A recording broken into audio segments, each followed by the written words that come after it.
Oke, sebelum memasuki agenda selanjutnya, saya akan memutarkan videonya dulu.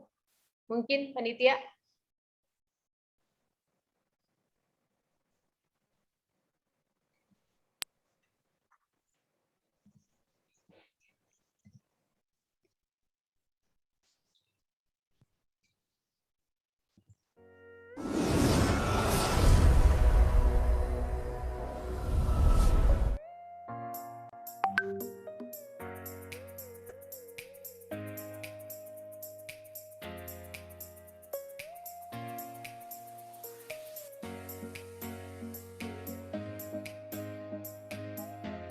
Di Coca-Cola Amatil Indonesia, kami berkomitmen untuk meninggalkan warisan positif dan memastikan dampak minimal terhadap lingkungan.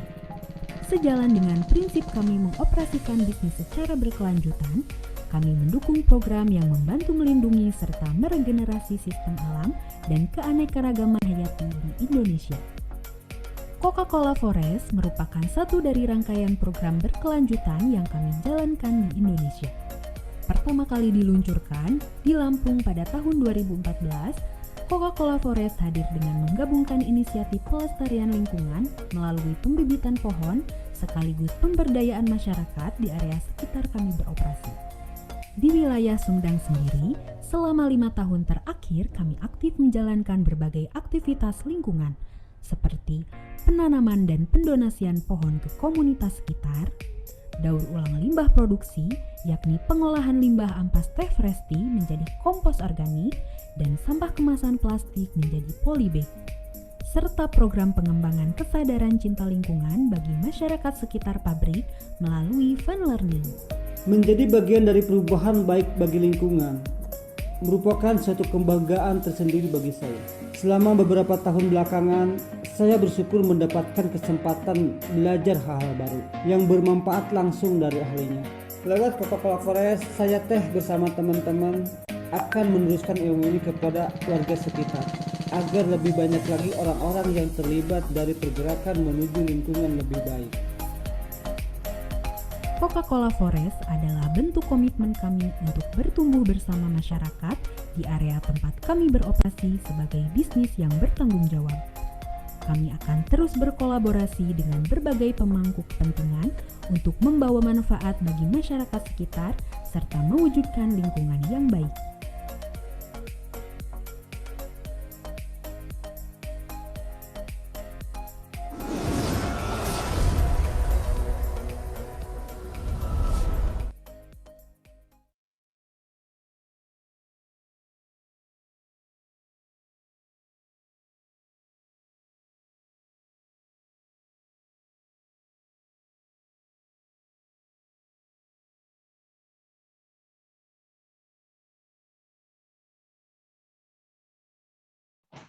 Oke, teman-teman tadi udah lihat video dari Coca-Cola, luar biasa partisipasi dari Coca-Cola untuk bumi kita ini.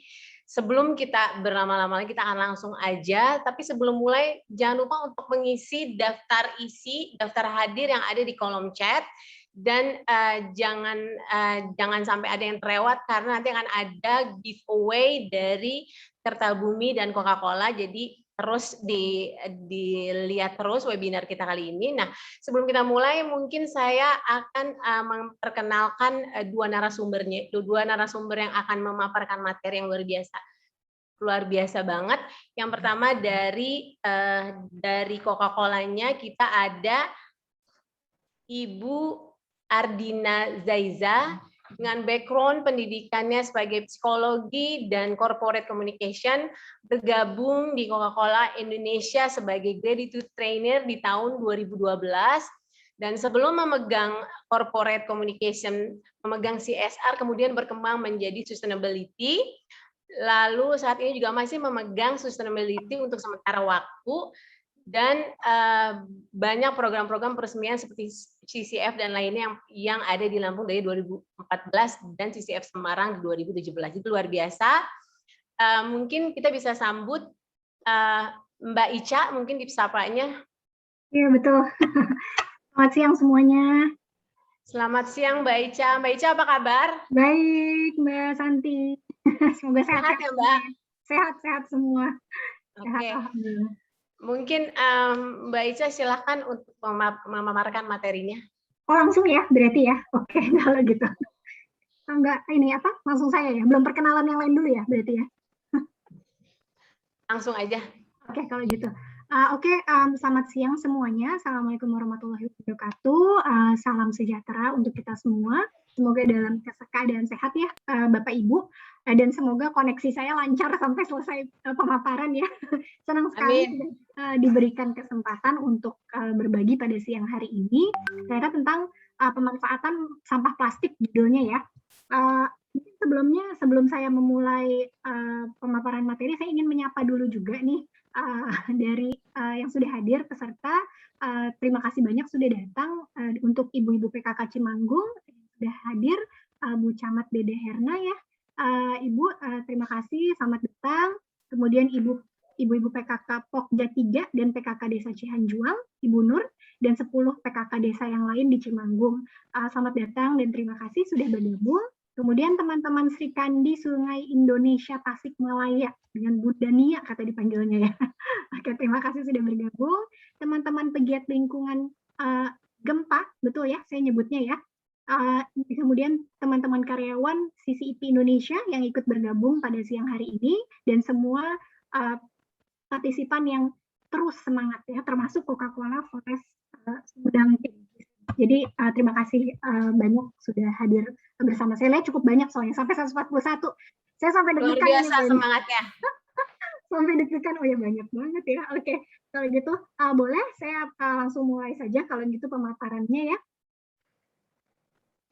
Tapi sebelumnya mohon maaf karena ini slide-nya dalam bahasa Inggris, tapi nanti saya akan jelaskan tentu saja dalam bahasa Indonesia. Ingin menyapa juga mungkin Mas Iqbal ya yang sesama nanti narasumber. Baru ketemu virtual nih jadinya. Oke,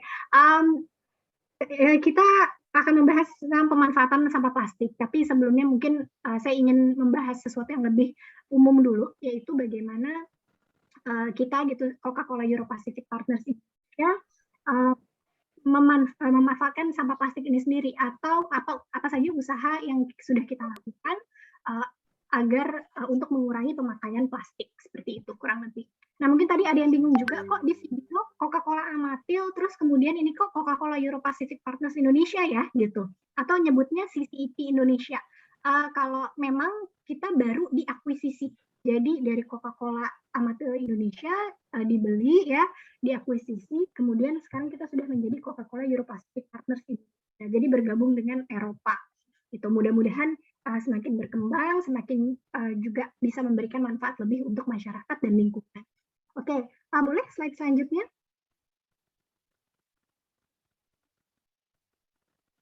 Macet.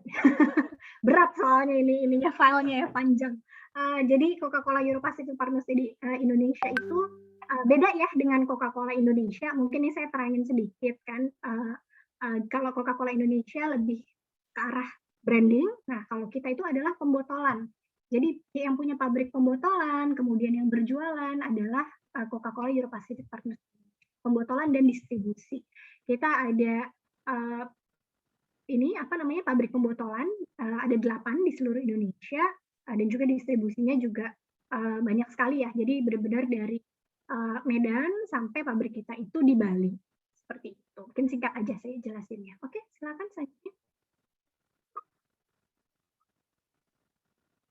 Nah, karena kita membahas tentang lingkungan, tentunya sebagai perusahaan global ya, kita sangat peduli terhadap sustainability atau berkelanjutan gitu ya, sesuatu yang berkelanjutan. Jadi sustainability ini atau tentang baik itu perihal masalah lingkungan, sosial dan lainnya tentu bukan menjadi tambahan dari bisnis, tapi bagaimana kita menjalankan bisnis.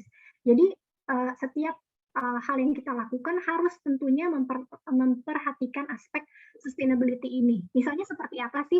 Oke, karena kita kan bahan bakunya air gitu ya. Kalau mau bikin produk otomatis ya kita harus memikirkan dong kelangsungan sumber air yang kita gunakan gitu. Kemudian juga plastik. Oke, kita tentunya kita tahu nih banyak permasalahan terkait sampah plastik. Nah, kita juga harus memikirkan dong, gitu kan, dari sisi situ, dari pemanfaatan plastik yang kita pakai ini, kita apakan nih setelahnya? Seperti itu kurang lebih. Boleh selanjutnya? Jadi kita sudah men-set target ya, banyak target. Nah, mungkin sebelum masuk juga ke pemanfaatan sampah plastik, perlu tahu dulu ya kenapa sih plastik itu sekarang dipakai di mana-mana. Yang jelas kalau menurut beberapa sumber yang kita juga sudah kumpulkan, botol plastik gitu terutama memang merupakan packaging material atau bahan kemasan yang paling efisien. Dan justru ini di luar kita bicara mengenai masalah sampah ya, tapi dari segi energi gitu, memanfaatkan energi, menggunakan energi yang lebih sedikit dari kita menggunakan apa namanya can gitu ya, kaleng atau botol kaca gitu. Jadi di sini bisa dilihat kalau misalnya di sebelah kanan ini kalau di sebelah kiri ini ada energi yang dipakai berapa. Kalau misalnya botol kaca aluminium ini agak campur-campur bahasa Indonesia bahasa Inggris ya slide-nya. Botol kaca aluminium plastik perbandingannya berapa nih energi yang digunakan, kemudian apa namanya greenhouse gas atau CO2 yang akhirnya keluar, terus kemudian juga tentunya karena kalau botol plastik itu lebih ringkas gitu ya dan tidak lebih berat daripada botol kaca, nah untuk dari segi transportasi sendiri itu lebih mudah. Nah makanya kenapa banyak sekali dipakai untuk produksi gitu ya botol plastik ini.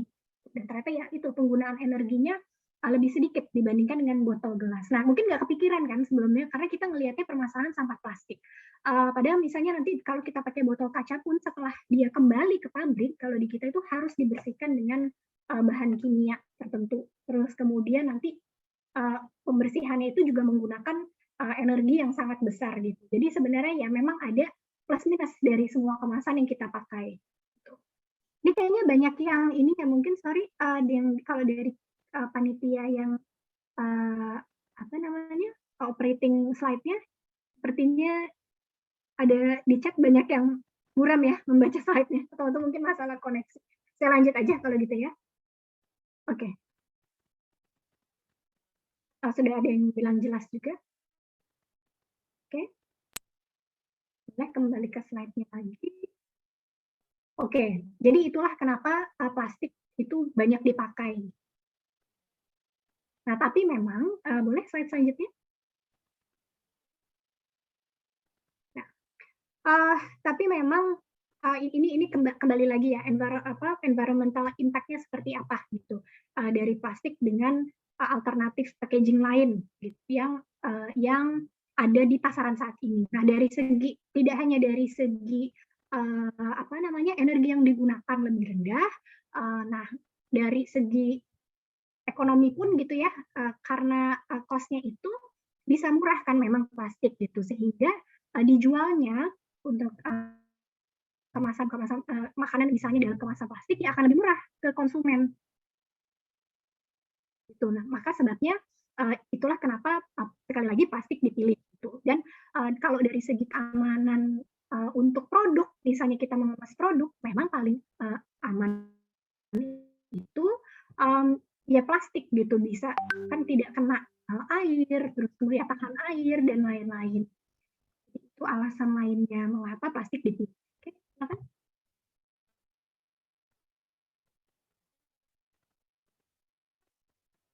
Agak macet sedikit, berat slide-nya kayaknya. Oke. Nah, plastik memang merupakan ini ya kemasan yang berharga gitu, material yang berharga dan sekarang sudah esensial gitu dalam hidup kita. Tapi tentunya kita tidak bisa serta-merta langsung wah cuek aja nih dengan apa namanya environmental impact atau dampak lingkungannya. Oke, boleh slide selanjutnya. Apa yang terjadi ini fontnya agak berubah sedikit ya. Di 2016 memang ini kita tidak bisa pungkiri ya bahwa ada 242 juta ton sampah plastik dan juga ada dari berbagai region gitu ya atau berbagai wilayah itu misalnya di Asia Timur dan Pasifik itu menghasilkan 57 juta ton sampah plastik gitu. Dan ini bukan hanya botol ya, tapi seluruh kemasan plastik yang ada. Nah, memang banyak sampah plastik yang itu akhirnya karena manajemen pengelolaan sampahnya tidak baik gitu, sehingga akhirnya bisa kita lihat berakhir di laut. Dan sedangkan sama seperti sampah-sampah lainnya. Nah, makanya ini yang terjadi, dan kenapa banyak orang akhirnya kayak ingin beralih gitu dari plastik ke yang lain. Oke, selanjutnya. Nah, tapi tentu saja masalah plastik ini memang suatu masalah ya, dibandingkan ada kelebihan. Saya tadi bilang ada kelebihan dan memang ada kekurangan. Nah, banyak sekali juga tantangan yang ada di Indonesia khususnya terkait pengelolaan sampah plastik. Ini yang juga kenapa akhirnya kita bikin webinar ini ya, harusnya menjadi spirit webinar, karena ternyata selain memang permasalahan, ada juga dari regulasi pemerintah atau dari koordinasi sektor-sektor industri gitu yang kurang mungkin, dan juga ya tadi dari segi misalnya law enforcement atau hukum yang berlaku kalau buang sampah sembarangan, hukumnya sudah tegas atau belum gitu. Itu kan juga belum ada ya. Jadi sebenarnya banyak faktor kenapa akhirnya sampah plastik ini berakhir di tempat yang tidak seharusnya gitu, seperti di laut atau lingkungan lainnya. Nah, tapi yang paling utama juga adalah kurangnya kesadaran kita sebagai individu. Jadi public awareness bahwa plastik ini sebenarnya tidak dilihat sebagai material yang berharga, tapi masih sebagai sampah, terutama botol plastik gitu ya. Mungkin kita nggak sadar sebenarnya itu value-nya ada loh gitu, nilainya tuh besar. Makanya banyak juga orang yang akhirnya menjual kan botol-botol plastik gitu, tapi tidak semua orang ternyata memiliki kesadaran tersebut gitu, sehingga di rumah kita nggak memisahkan nih mana sampah plastik yang bisa di-recycle kembali gitu, didaur ulang, dan juga dengan sampah lainnya, campur aja pisang, campur makanan, campur sama plastik, padahal sayang gitu. Nah, kan sebenarnya dari hal-hal yang sederhana seperti itu bisa kita lakukan. Nah, makanya mungkin sesuai ya dengan webinar kali ini kan pemanfaatan sampah plastik. Jadi jangan lagi melihat sampah gitu sebagai hanya sampah, tapi ternyata ada ini loh, apa namanya, ada value-nya, ada nilainya dari botol plastik gitu yang sudah digunakan, dan mudah sekali untuk sebenarnya didaur ulang atau dimanfaatkan menjadi hal yang lain. Oke, boleh slide selanjutnya. Nah, ini juga memang pemanfaatan atau pengelolaan sampah gitu ya di Indonesia sendiri saat ini masih paradigma yang lama udah kita pakai terus kita buang gitu. Nah, ini kita sebagai individu yang hadir di sini sudah mulai harus merubah hal tersebut gitu. Jadi membuang sampah plastik, terutama botol plastik gitu, botol-botol yang material yang dapat didaur ulang, itu pilihan terakhir baru dibuang gitu ya. Pilihan pertamanya apa? Ya tentu nanti dari industri juga mulai mengurangi misalnya konten plastik gitu. Nah, terus kemudian dari kita sendiri sebagai konsumen juga gitu, mulai harus memanfaatkan kembali sampah plastik yang digunakan dan mencoba mendukung recycle atau daur ulang. Itu baru akhirnya dibuang. Jadi memang harus dibangun habit dari diri kita sendiri. Oke. Jadi perlu dikumpulkan, didaur ulang, dan digunakan kembali. Nah, tentu saja makanya Coca-Cola Euro Pacific Partners Indonesia pun kita menyadari hal ini gitu ya, bahwa tadi keuntungan penggunaan plastik harus seimbang dengan dampaknya gitu. Jadi kita juga nggak mau nih sampah plastik kita akhirnya berakhir di di laut atau hanya di tempat pembuangan sampah aja gitu dan nggak diatur. Oke, boleh slide selanjutnya. Nah, makanya sebagai perusahaan global kita itu sudah memiliki istilahnya komitmen. Jadi kita ingin mencapai packaging neutrality atau netral kemasan netral di 2030. Artinya apa? Jadi setiap misalnya satu produk yang kita jual gitu ya, yang kita gunakan, nah kita ingin itu kembali nih. Misalnya kita menjual sebut saja 200 botol minuman gitu ya. Nah, kita mau kita komit untuk membuat inisiatif agar 200 botol itu akhirnya kembali jadi terrecycle atau terdaur ulang. Itu ada komitmen yang disebut dengan World Without Waste. Ada beberapa komitmen di situ. Kita punya visi global ya dari Coca-Cola. Nah itu World Without Waste. Terus kemudian juga tidak hanya dari kita tidak hanya berkomitmen untuk mengumpulkan, tapi juga dari segi kita produksinya nih. Produksinya kita mau botol yang kita produksi itu atau yang kita gunakan bisa 100% didaur ulang. Seperti itu, bisa 100% didaur ulang. Dan ada juga target bahwa nantinya botol plastik ya untuk kita menjual produk itu materialnya terbuat dari plastik yang sudah didaur ulang atau recycled gitu ya disebutnya. Jadi sudah bisa didaur ulang, nah terbuatnya juga dari bahan daur ulang. Kemudian kita juga berkomitmen untuk berpartner dengan pihak-pihak lainnya untuk mewujudkan mewujudkan istilahnya dunia tanpa sampah gitu ya, World Without Waste. Nah di Indonesia sendiri kita sudah terlibat dengan National Plastic Action Partnership Indonesia. Jadi kita supporting sistem change skenario itu ada didukung juga oleh Kementerian Maritim ya dan Investasi untuk ada komitmen supaya kita bisa mengurangi sampah di laut di Indonesia sampai di tahun 2025. Jadi kita sendiri terlibat langsung nih dalam gerakan-gerakan atau inisiatif-inisiatif dengan pemerintah juga. Oke, boleh? Selanjutnya, oke. Nah, apa saja sih yang sudah Coca-Cola Euro-Pacific Partners lakukan? Nah, ini juga nanti bisa jadi ini ya, perbandingan juga nih. Nah, kalau tadi dari sisi ini dari hulu ke hilir nih semuanya yang kita lakukan. Dari segi dari segi kita memproduksi botol sendiri, kita itu ada inisiatif mengurangi plastik konten atau kemasan isi kemasan plastiknya gitu ya, baik untuk kemasan yang primer ataupun sekunder. Kalau primer itu botol-botolnya itu konten plastiknya yang kita gunakan jadi lebih sedikit setiap tahunnya gitu melalui misalnya teknologi yang disebut lightweighting. Jadi kalau misalnya dulu botol itu beratnya 15 misalnya ya 15 gram, terus artinya menggunakan 1000 ton plastik gitu. Nah sekarang kita dengan teknologi yang baru kita tipisin nih penggunaan botol plastiknya, material untuk botol plastiknya jadi 10 gram.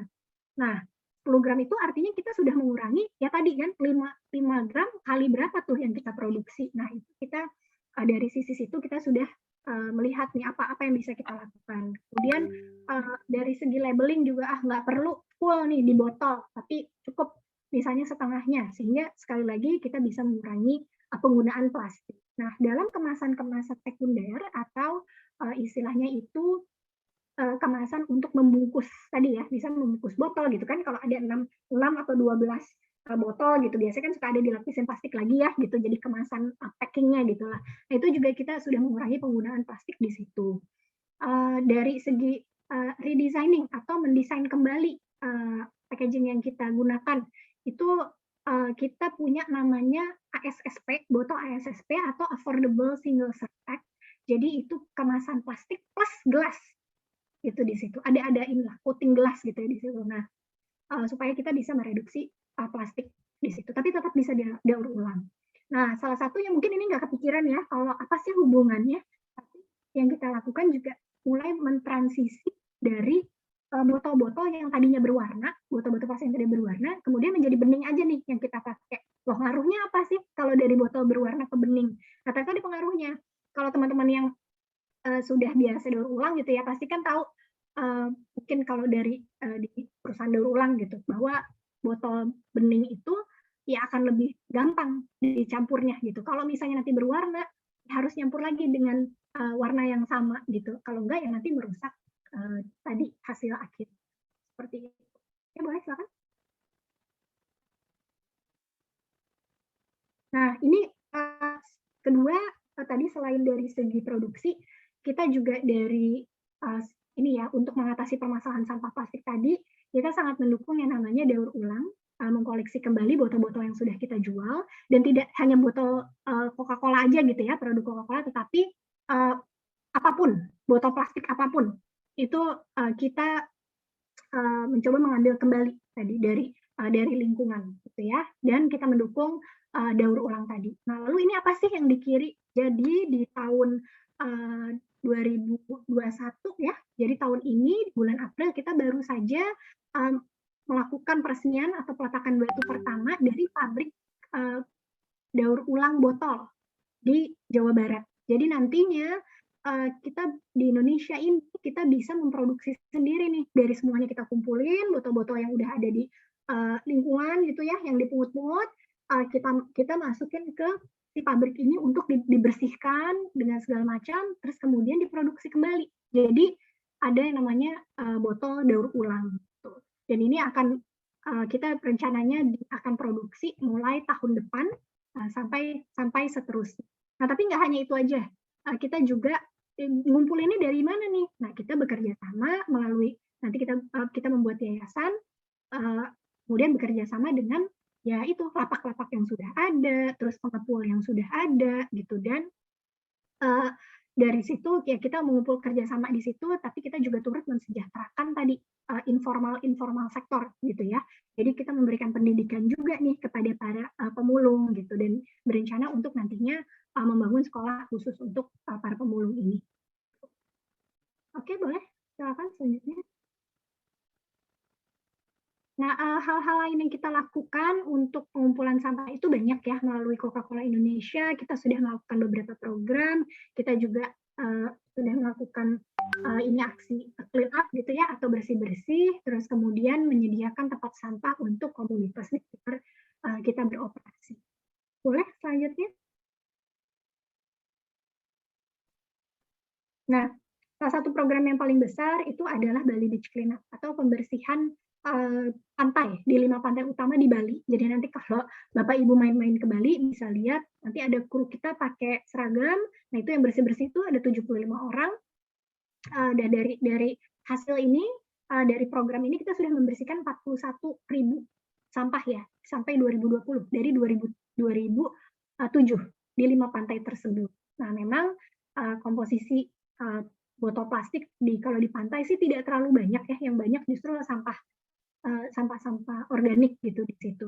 Nah, secara persen ya gitu ya, tapi kalau dilihat mungkin memang banyak juga. Nah, kita turut membantu dari yaitu membersihkan area-area pariwisata tersebut.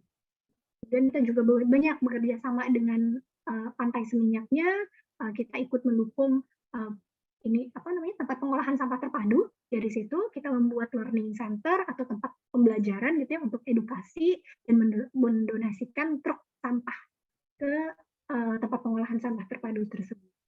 Boleh selanjutnya? Nah, di tempat lain, bagaimana selain di Bali, gitu. Di Jawa Timur dan di Jawa Tengah kita juga bekerja sama dengan bank sampah, terus kemudian kalau di Jawa Timur membuat forum peduli lingkungan ya, komunitas pemuda peduli sampah gitu, forum komunikasi lingkungan.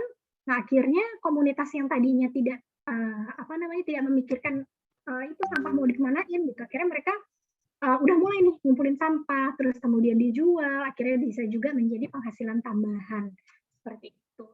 Itu dari segi pendidikan itu yang kita lakukan. Ya, boleh selanjutnya. Yang lainnya lagi kita punya sekolah hijau atau green school ya, terus juga ini memberikan pendidikan untuk anak-anak ada di Bekasi dan juga di Jakarta di Kapuk Muara. Ini yang dari sekolah yang tadinya benar-benar nol gitu, nggak tahu apa-apa, bisa sampai kita targetnya nanti supaya menjadi sekolah adiwita. Nah, di tempat lain di Coca-Cola Forest sendiri kita memanfaatkan botol-botol reject, botol-botol post consumer itu untuk digunakan menjadi untuk training nih di kiri ya, eco break gitu. Mungkin kalau kita sebenarnya offline mungkin bisa training juga nih, dan juga untuk hal-hal lainnya gitu, pemanfaatan untuk jadi polybag dan lain-lain.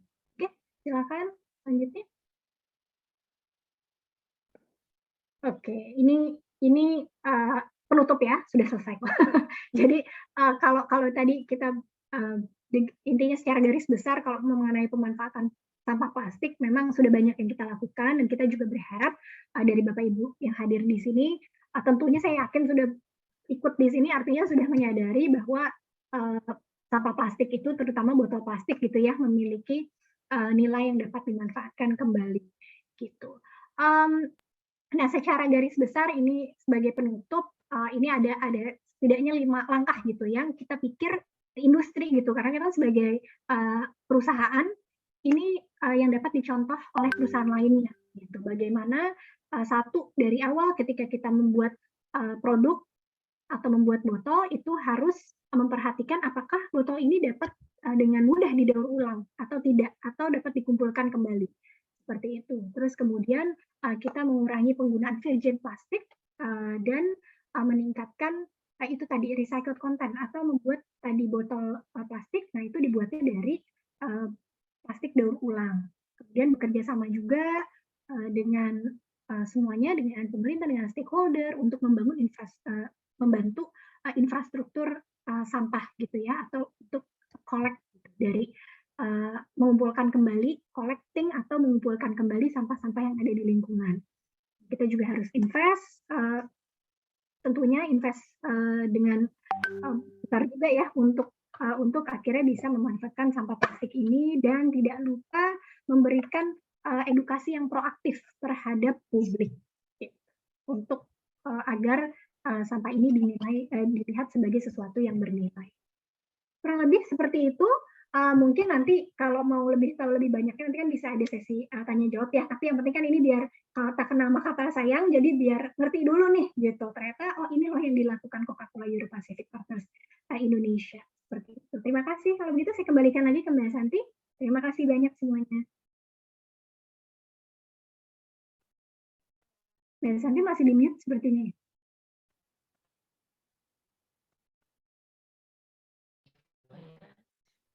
Makasih Mbak Ica, luar biasa ya.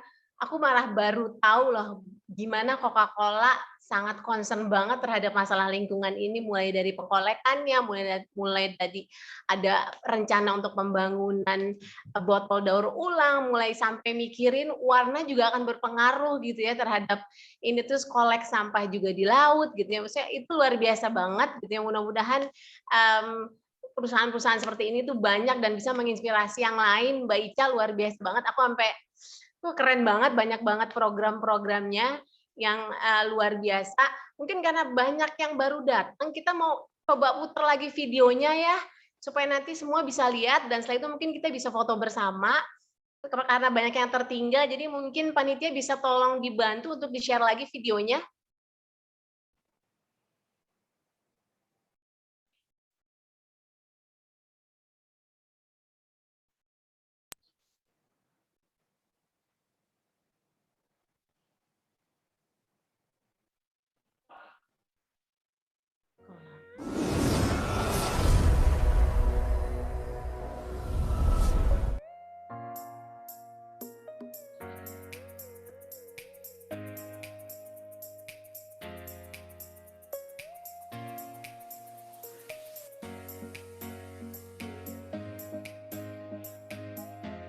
Di Coca-Cola Amatil Indonesia, kami berkomitmen untuk meninggalkan warisan positif dan memastikan dampak minimal terhadap lingkungan.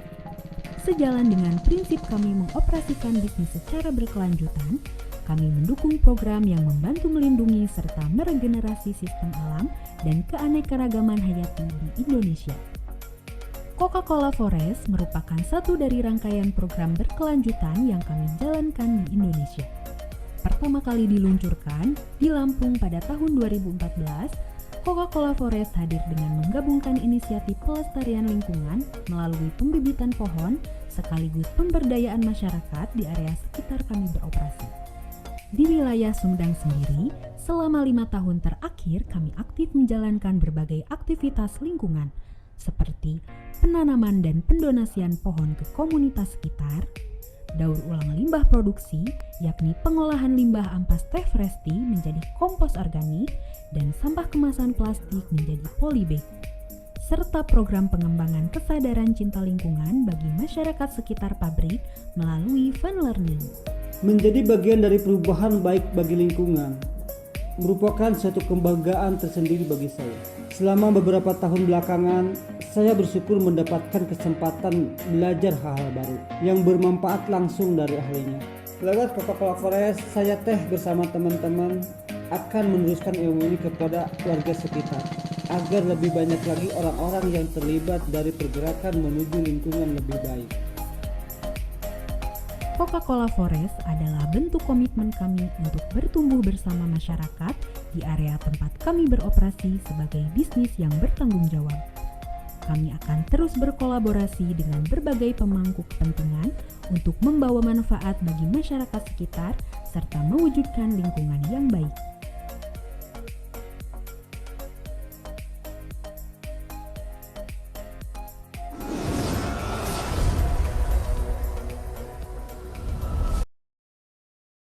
Oke, tadi kita udah lihat videonya gimana Coca-Cola begitu concern terhadap lingkungan. Nah, mumpung masih pada seger ya, masih pada on semuanya, Mbak Ica, kita gimana kalau kita foto dulu ya Mbak Ica ya? Panitia mungkin bisa dibantu untuk kameranya. Dan untuk seluruh peserta, mohon yang berkenan untuk menyalakan kameranya sehingga bisa kita abadikan. Bisa dibantu 1, 2, 3 mungkin ya panitia. Oke, saya yang foto. Aba-aba dari saya ada 8 slide, jadi mohon sabar. Slide 1. Oke. Bentar.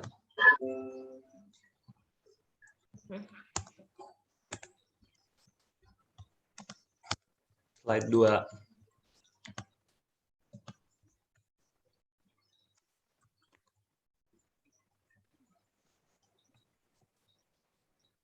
Tiga,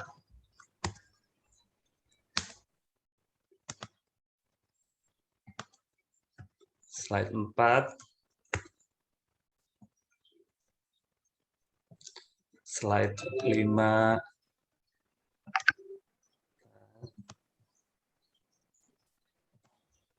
slide 6, slide 7, dan slide 8. Oke.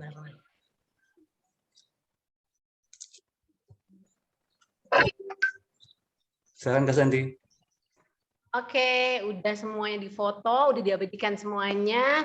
Mungkin kita akan lanjut untuk ke sesi pemateri berikutnya. Pemateri berikutnya adalah dari Kertabumi Recycling Center dengan Kak Iqbal. Iqbal Alexander sudah menggeluti dunia sustainability ini dari 2017 dan udah banyak banget program dan edukasi yang dilakukan Kertabumi. Mari kita tanpa berlama-lama lagi, mungkin kita langsung saja sambut Kak Iqbal, silahkan. Terima kasih Kak Santi, terima kasih juga Mbak Ica dari CCEP dan semua tim dari Coca-Cola yang udah support. Ini mungkin ketiga atau keempat kalinya Kertabumi kolaborasi dengan Coca-Cola, dan selalu senang melihat bagaimana dari private sector udah berusaha juga untuk membuat bumi ini lebih hijau. Jadi buat teman-teman yang sekarang sudah bergabung, ada hampir 200 orang, semoga di acara ini kita semua mendapatkan ilmu baru untuk membuat apa yang bisa kita lakukan di rumah kita masing-masing. Dan di 30 menit ke depan, mungkin yang saya mau share adalah banyak tentang paradigma pengolahan sampah tuh kesannya sangat jauh dari hidup kita, mungkin karena sulit, karena butuh biaya, atau mungkin karena perilaku kita, ada yang malas. Nah, jadi mungkin fokus saya adalah bagaimana teman-teman di rumah bisa melakukan dari hal yang paling kecil untuk membuat bumi ini lebih hijau. Nah, saya akan izin share screen dulu. Oke, jadi di tahun 2017, sebentar. Oke, jadi semenjak tahun 2017 saya berhenti kerja, terus jadi pemulung di Jakarta, ngumpulin sampah, terus mikir kenapa orang buang sampah ya, karena mungkin harganya tidak ada. Terus saya ulik, saya daur ulang, saya bikin produk dari 1 sampai sekarang udah jadi ratusan, dengan ide supaya bisa mengubah perspektif masyarakat supaya sampah ini tidak dibuang, tapi kita berikan nyawa kedua, diperpanjang umurnya, supaya pencemaran jauh lebih berkurang lagi. Nah, semenjak tahun 2017 saya sama tim Kertabumi udah mulai mendirikan satu entitas namanya Kertabumi supaya bisa menampung aspirasi dari semua teman-teman di luar sana, dan akhirnya pendidikan dan pekerjaan saya pun akhirnya berhubungan banyak tentang pengolahan sampah. Nah, di Kertabumi kami mengembangkan konsep daur ulang dengan approach-nya ekonomi kreatif supaya sampah ini bisa jadi benefit ekonomi dan masyarakat mau berpartisipasi. Jadi kami kembangkan baik metode rumah tangga, padat karya, sehingga dampaknya bisa semakin lebih besar lagi. Cuma tadi juga Mbak Ica udah jelaskan ya teman-teman, kayaknya kalau ngeliat gambar ini teman-teman juga pasti udah pada tahu, sebenarnya kan sampah nggak punya kaki, sampah nggak punya tangan gitu, jadi nggak mungkin tiba-tiba plastik bisa lari ke sungai, plastik bisa lari ke laut, gitu kan nggak mungkin ya. Cuman plastik yang disalahkan gitu, padahal sebenarnya kan manusianya yang membuangnya tidak benar. Dan lucunya kalau misalkan lihat di payung hukumnya, hampir seluruh jenis sampah di Indonesia itu udah ada payung hukumnya gitu, jadi udah terlalu banyak saya pikir. Nah, PR terbesar adalah perilaku kita, bagaimana kita bisa memilah sampah dari sumbernya, kita bisa membuang sampah dari tempatnya, jadi lebih ke arah sana. Jadi sekali lagi saya pikir semakin maju sebuah negara, semakin advance sebuah negara, pasti sampahnya akan semakin banyak, dan itu sebenarnya adalah wajar gitu. Jadi yang perlu dibenahi sekali lagi selain peraturannya dan infrastruktur adalah paradigma kita semua tentang pengolahan sampah. Nah, ini data yang saya dapatkan di tahun 2019, jadi tingkat daur ulang masih rendah banget. Semoga dengan Coca-Cola bikin pabrik akan naik lagi. Tapi yang saya mau highlight adalah 30% sampah itu tidak terkelola, masih dibuang sembarangan, dan kebanyakan perilakunya masih membuang ke TPA begitu aja. Jadi kalau paradigma dulu mungkin kita sering belajar membuang sampah pada tempatnya, itu hanya memindahkan masalah dari rumah kalian ke TPA gitu. Jadi untuk paradigma di abad ke-21, tadi juga Mbak Isya sudah jelaskan, adalah kita guna ulang, mendaur ulang, dan memilah sampah pada tempatnya. Dan perilaku kita dalam membuang sampah juga berkontribusi terhadap pemanasan global. Jadi kalau teman-teman yang belum mau memilah sampah nih, masih mencampur sampah organik dengan sampah anorganiknya, yang terjadi adalah pembusukan yang tidak sempurna, itu yang berkontribusi terhadap pemanasan global.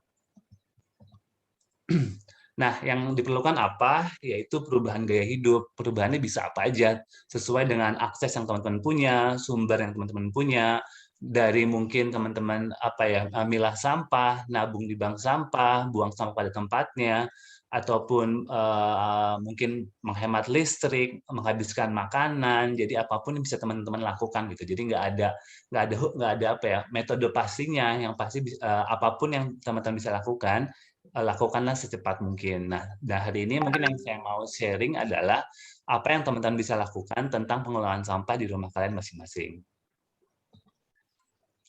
Nah, ini udah jelasin tadi, saya cuma sedikit review lagi. Jadi ingat teman-teman, udah berubah paradigmanya. Dulu kalau kita lihat paradigmanya seperti piramida, pencegahan hanya di paling awal. Nah, tapi sekarang paradigmanya adalah pencegahan di awal, dan daur ulang juga menjadi kunci untuk pengelolaan sampah. Hal yang tidak boleh kita lakukan adalah tidak memilah sampah dan membuang seluruh sampah ke TPA. Nah, ini riset yang kami lakukan di tahun 2020 tentang jumlah sampah apa aja sih yang dihasilkan oleh orang Indonesia setiap harinya. Dan kira-kira seperti ini pie chart-nya. Jadi kebanyakan tuh sampah organik yang memang paling banyak. Jadi sebenarnya kalau kita mau menyelesaikan masalah sampah di Indonesia, itu kita fokus sama sampah organik. Karena kalau kita udah bisa mengelola sampah organik, kita udah bisa mengatasi masalah sampah sekitar 50%-nya gitu. Jadi itu yang paling banyak. Baru berikutnya kita ngomongin plastik, kertas, kaca, logam, dan lainnya. Namun umumnya semua sampah-sampah selain sampah organik dalam kategori sampah anorganik itu bisa dikelola oleh bank sampah gitu. Jadi semudah teman-teman tinggal kirim aja semua sampah anorganik ke bank sampah, itu juga udah sangat membantu dalam pengelolaan sampah. Jadi sekali lagi sebelum kita ngomongin sampah anorganik atau plastik yang hanya 17%, teman-teman juga harus tahu bagaimana mengolah sampah organik, dan udah banyak sekali metodenya dari biopori, kompos Takakura, kompos liquid, dan lainnya. Silakan dilakukan apapun yang paling sesuai dengan gaya hidup kalian. Nah, di Kertabumi untuk sampah plastik kami mengembangkan 2 metode, yaitu metode padat karya dan metode padat modal.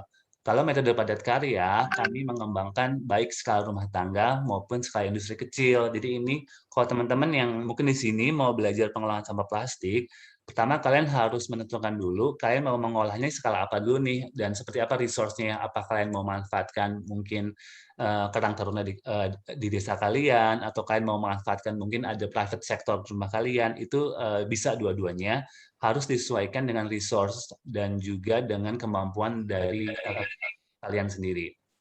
Nah, kalau dilihat dari produknya, sedikit berbeda. Kalau produk dari metode rumah padat karya itu lebih mengandalkan kreativitas. Jadi kita pakai mesin jahit, kita memakai kearifan lokal seperti menganyam, juga merajut. Sedangkan kalau di metode padat modal, membuat produk yang lebih kompleks lagi, dari membuat bangku, membuat meja, membuat ubin. Jadi dengan menggunakan peralatan-peralatan untuk mengolahnya. Nah, ini saya lebih jelaskan lagi tentang metode padat karya untuk skala rumah tangga. Jadi teman-teman bisa membuat semua produk ini. Kalau ini dengan memakai mesin jahit seperti mesin jahit umum aja. Jadi dari membuat tas seperti gambar sebelah kiri, membuat dompet dari seperti gambar di tengah-tengah, maupun membuat ini seperti pouch bag dari minuman kemasan plastik. Jadi bisa dibikin seperti ini dengan memakai baik mesin jahit, jarum, ataupun benangnya sama persis seperti teman-teman membuat produk-produk dari kain. Jadi tidak ada perbedaannya. Yang ada perbedaannya adalah cuman ketika di awal kalian mengganti materialnya menjadi material dari sampah. Dan kalian bisa pakai dari sampah apapun ya, dari kantong kresek, kemasan produk, ataupun sampah-sampah lainnya yang dihasilkan dari rumah kalian. Nah, selain metode jahit, kami juga mengembangkan metode rajut, karena kalau teman-teman suka jalan-jalan keliling Indonesia itu pasti banyak banget ibu-ibu yang biasa merajut, mungkin merajut bambu atau pandan berduri. Nah, ini kami ubah materialnya menjadi merajut sampah. Di sebelah kanan kami ada teknik untuk merajut botol plastik menjadi laundry bag, dan di tengah-tengah ada teknik merajut kemasan plastik menjadi tas, dan di sebelah kiri ada teknik merajut kantong kresek menjadi sarung pot. Nah, mau membuat produk apa, karena cukup banyak, jadi sesuaikan dengan market kalian. Jadi jangan membuat produk hanya apa yang kalian bisa, tapi kalian harus membuat produk sesuai market yang kalian mau tuju. Jadi sesuai dengan design thinking, tidak asal-asalan. Kebanyakan produk yang saya lihat dari bank sampah, kalau mereka hanya bisa bikin tas dan hanya bisa merajut tas, itu aja yang dibikin tanpa tahu ini mau dijual kemana, siapa pasarnya. Jadi kita nggak seperti itu. Teman-teman kalau mau bikin produk, pastikan ini mau dijual ke siapa pesonanya. Jadi disesuaikan dengan demand dari mereka.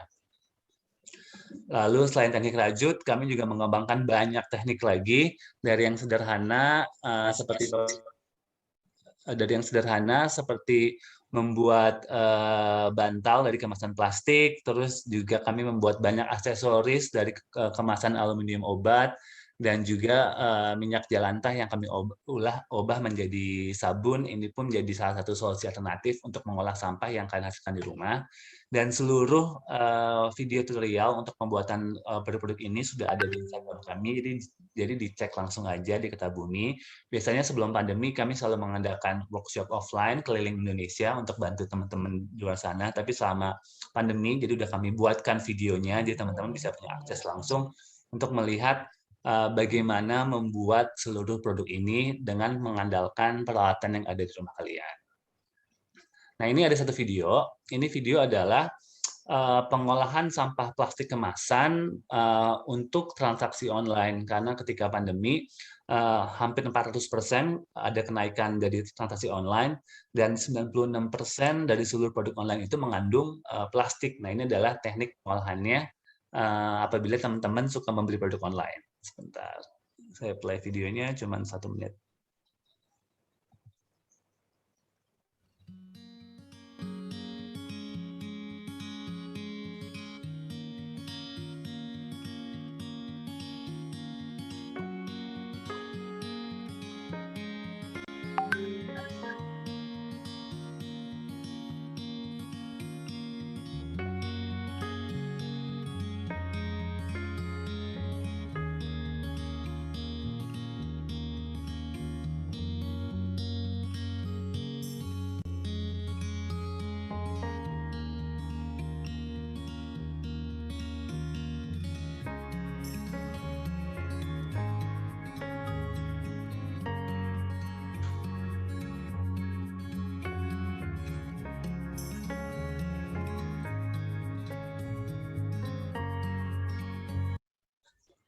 Nah, kalau teman-teman lihat dari gambar ini, dari satu jenis sampah plastik, teman-teman bisa bikin banyak produk dari sarung laptop, lanyard, dompet, tote bag, dan lainnya. Jadi approach-nya adalah bikin produk pertama sesuai market yang kalian mau tuju. Kalaupun kalian masih bingung tentang marketnya apa, bikin produk yang kalian pakai gitu. Jadi jangan cuma sekedar jadi terus kalian pajang, tapi harus jadi layak pakai dan kalian mau pakai. Supaya karena kalau tidak tuh akhirnya hanya akan bikin sampah lagi, jadi bikin produk asal-asalan, jadi cuman tidak berfungsi selayaknya produk gitu. Jadi harus fungsional, harus bagus, harus berfungsi dan juga harus layak jual. Jadi memang ketika kalian mau mencoba untuk mendaur ulang, harus punya skill yang mumpuni gitu. Jadi kalau mau menjahit ya harus bisa menjahit, jangan tiba-tiba langsung asal-asalan menjahit.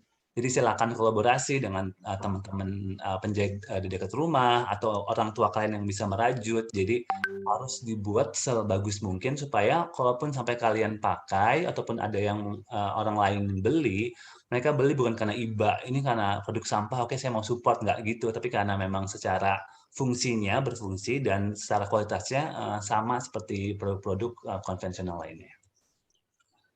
Nah, ini sekarang adalah teknik daur ulang dengan metode padat karya, dengan metode padat modal, sorry. Jadi kalau padat modal sesuai namanya pasti ada butuh mesin dalam mengolahnya.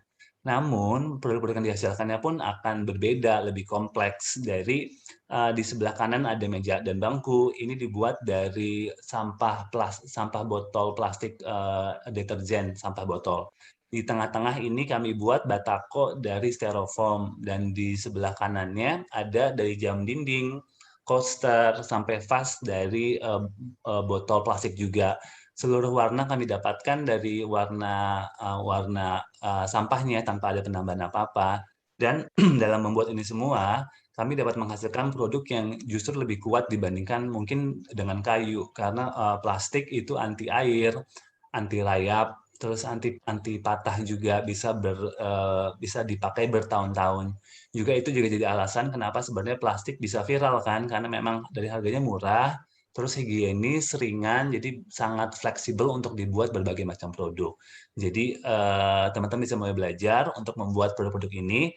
Nah, produk-produk ini pun sudah kami buatkan video tutorialnya, jadi teman-teman bisa langsung cek nanti di Instagram Kota Bumi untuk tahu bagaimana mengolah ini semua. Namun, sudah saya siapkan satu buah video supaya teman-teman bisa cek lagi. Ini adalah video yang kami buat dalam membuat meja dari sampah plastik sikat gigi bekas. Tapi teman-teman bisa pakai plastik apapun, cuman di sini kami highlight adalah sampah sikat gigi bekas karena banyak juga jumlahnya. Karena mungkin kita setiap bulan ganti sikat gigi, jadi ini adalah teknik pengolahan. Silahkan dicek.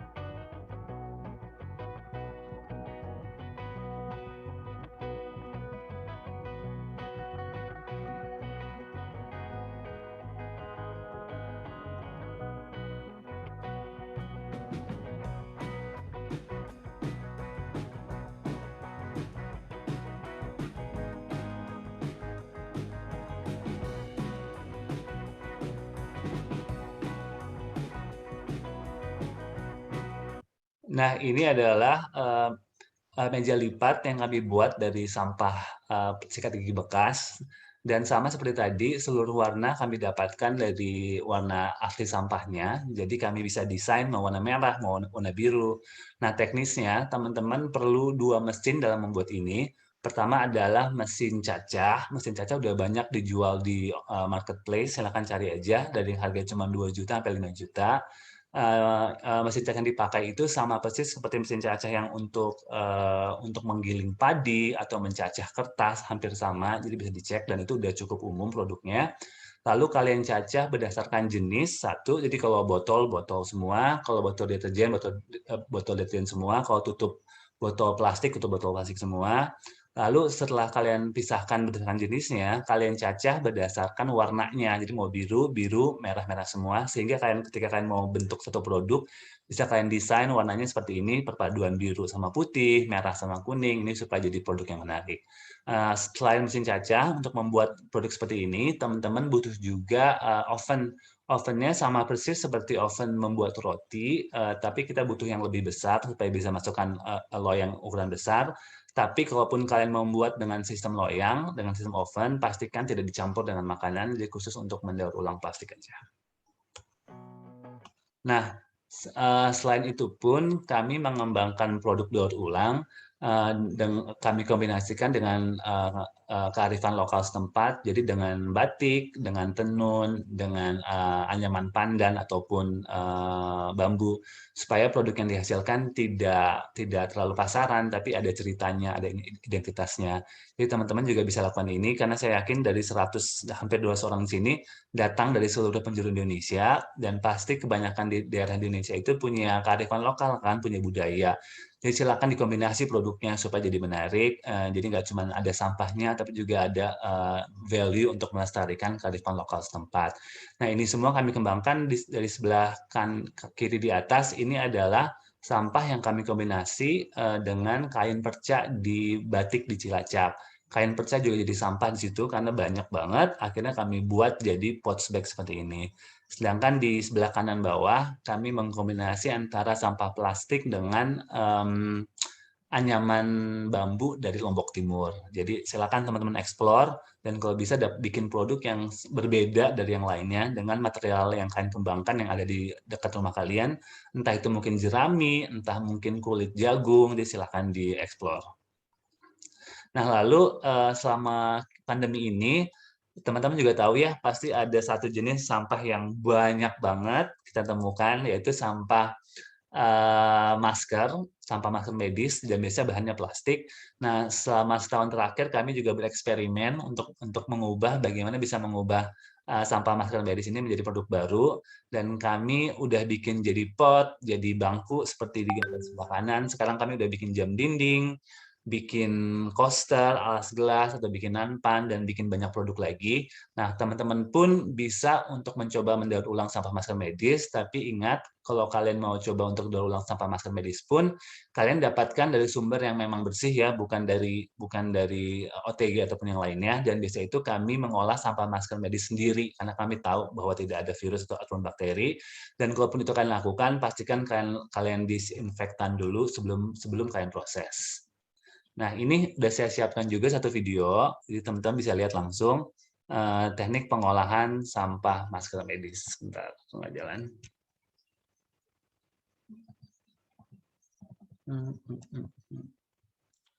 Sebentar.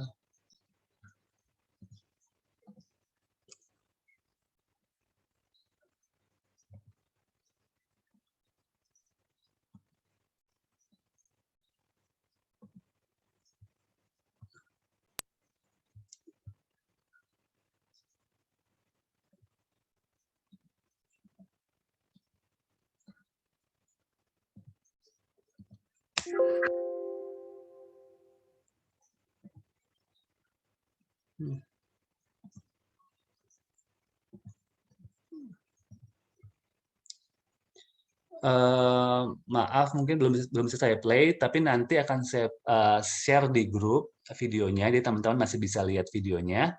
Tapi sekali lagi, teman-teman masih bisa untuk mengolah sampah masker medis dengan teknik yang udah kami berikan. Nanti tinggal kalian cek di video-video yang kami share di WhatsApp group. Nah, berikutnya, sebaiknya kalaupun teman-teman udah mulai membuat produk daur ulang sampah, harus berorientasi kepada menjual produk tersebut, karena nggak mungkin teman-teman bikin produk yang sama berpuluh-puluh kali kan, jadi akan banyak.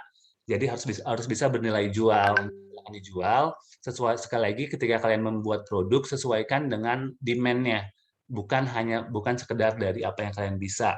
Dan kami juga mungkin hampir setiap ada event-event besar di Indonesia, baik ada mungkin Lebaran atau Tahun Baru, kami suka bikin hampers seperti ini, jadi teman-teman juga bisa mulai mungkin hampers dari zero waste kit atau produk-produk daur ulang itu bisa kalian kembangkan supaya ada benefit ekonominya. Jadi kan bisa ajak juga mungkin ibu PKK atau Karang Taruna untuk membuatnya. Karena pada umumnya kan kita semua udah tahu ya pengolahan sampah itu seperti apa, milah sampah itu seperti apa, tapi masih juga belum dilakukan karena mungkin tidak ada benefit ekonominya. Jadi kalau teman-teman bisa men-set up seperti ini, sustainable hamper seperti ini dari sampah-sampah yang dihasilkan dari lokal rumah kalian, supaya bisa berdampak manfaat ekonomi untuk masyarakat, bisa jadi peluang bisnis yang menarik.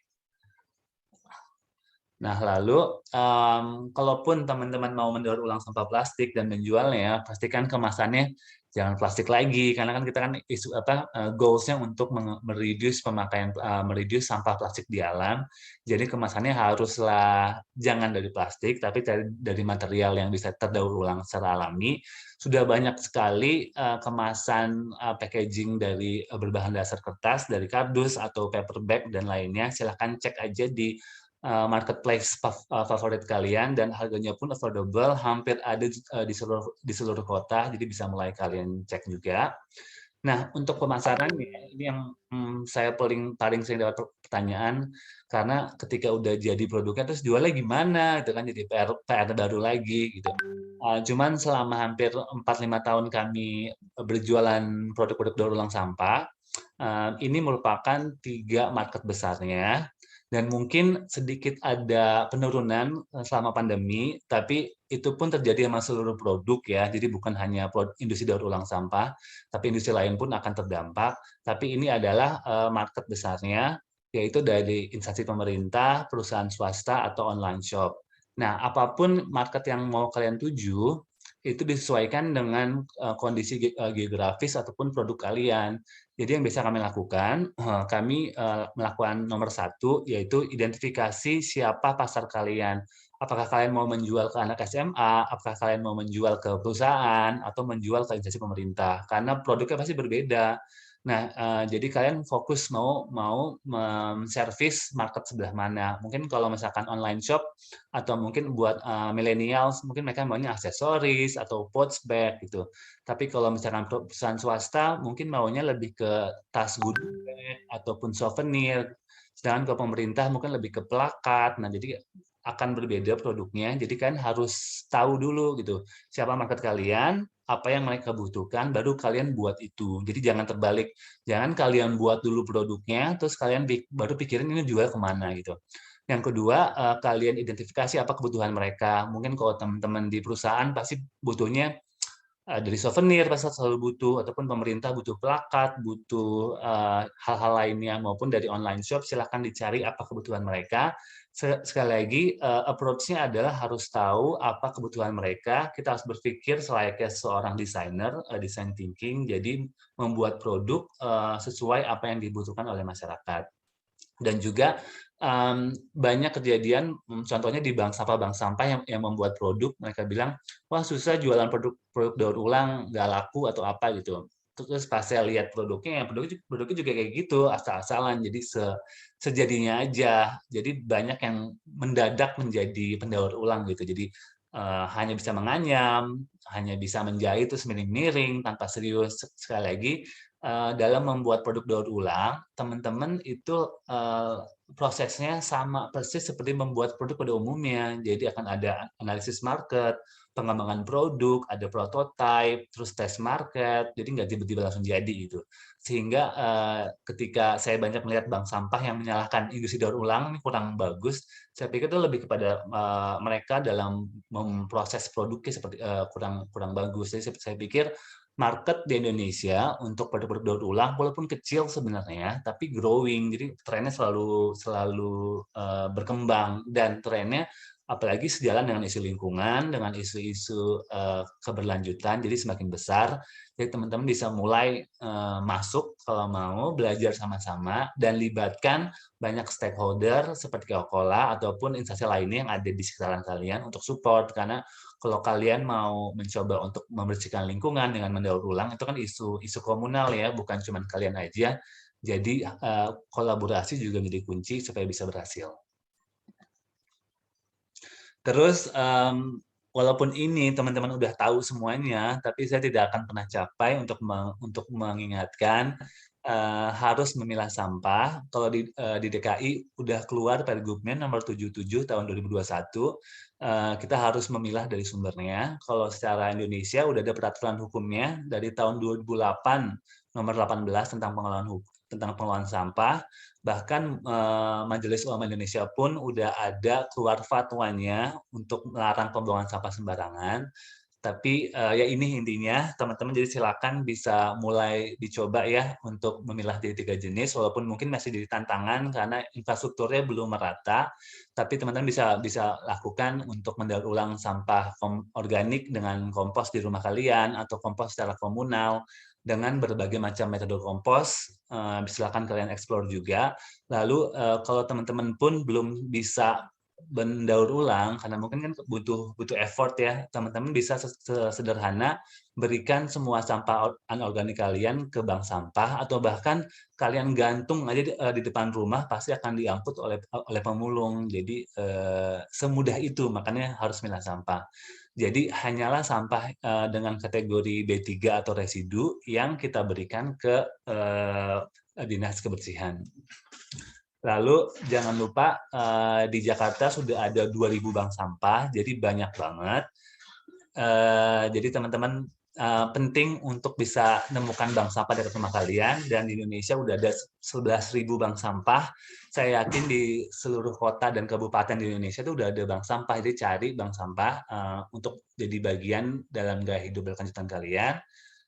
Lalu kami di Kertabumi kami setiap bulannya udah mendaur ulang lebih dari 58.000 kilo sampah dan ada di 45 kota. Jadi silakan buat teman-teman yang berdomisili di kota ini bisa kolaborasi untuk pengembangan sampah. Ini adalah jenis-jenis sampah yang umumnya bank sampah terima. Silakan dipelajari juga, dan sekali lagi cari bank sampah yang paling dekat rumah kalian. Kalau teman-teman mau belajar lebih lanjut tentang pengelolaan sampah ataupun gaya hidup berkelanjutan, silakan juga cek di Instagram kami. Dan mungkin terakhir dari saya, apapun yang teman-teman mau lakukan ya, mau diet sampah atau daur ulang ataupun jaga lingkungan, clean up, itu apapun itu, pertama mulai dari diri sendiri, nggak usah lihat kanan kiri, terus mulai dari hal kecil supaya bisa berkelanjutan, dan mulai dari sekarang. Itu dari saya kembalikan ke Kak Santi untuk diskusi.